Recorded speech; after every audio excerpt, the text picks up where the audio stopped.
أهلا وسهلا بكم في قناة جي جي هاند مين. وأول حاجة حابة أدردش معاكم دردشة بسيطة وسريعة، وأتمنى ما تجروش الفيديو. والنهاردة هقدم لكم وبعد فترة غياب عن القناة، وبما إن احنا ابتدينا الأجازة فحبيت أقدم فيديو تشجيع لبنتي لعمل إعادة تدوير لدلاية عنديها سلسلتها اتقطعت. وأتمنى انتوا كمان تتحمسوا معايا وتشجعوا أولادكم لعمل شيء بيحبوه أو لعمل شيء مفيد أو إعادة تدوير مفيدة ليهم للاستفادة بوقت الأجازة بدل مشاهدة التلفزيون أو النت. وأتمنى تدعموا الفيديو بلايكات كتير وكومنت تشجيع حلو زيكم لتشجيع بنتي، وهي هتشوف كل تفاعلكم على الفيديو. ولو عجبتكم فكرة الفيديو شاركوني برأيكم في الكومنتات لعمل سلسلة فيديوهات تحفيزية ومفيدة لأولادنا في الأجازة. واللي مشرفنا جديد في القناة ما تنسوش الاشتراك في القناة وتفعيل الجرس بالكل يصلكم إشعار بكل جديد بينزل على القناة. ويلا نشوف الأدوات المستخدمة ونبدأ الشرح العملي. الأدوات اللي هحتاجها النهاردة: أول حاجة معايا الخرز، وأنا هستخدم خرز تفسيرة لون أبيض وخرز كريستال بلاستيك لون أسود، ويكون مقاسه أكبر حاجة بسيطة من خرز التفسيرة.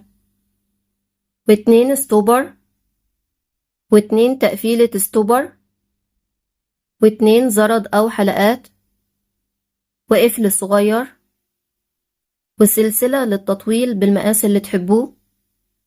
وطبعا الدلاية بتاعتنا اللي هنشتغل عليها المشروع بتاعنا النهاردة، وانتي تقدري تستخدمي اي دلاية متوفرة عندك اللي انتي هتعملي لها اعادة تدوير. تمام. وخيط صنارة بالمقاس اللي تحبوه على حسب الشخص اللي بتنفذله السلسلة. وهنحتاج 2 زرادية ومقص. ويلا نبدأ الشرح العملي.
وده الشكل النهائي لمشروعنا النهاردة، وأتمنى يا رب يكون شرح النهاردة عجبكم، وانتظروني في فيديوهات جاية مميزة بشرح سهل وبسيط للمبتدئين. ولو عجبكم فيديو النهاردة ما تنسوش اللايك والشير والاشتراك في القناة وتفعيل الجرس بالكل يصلكم إشعار بكل جديد بينزل على القناة. وشكرا.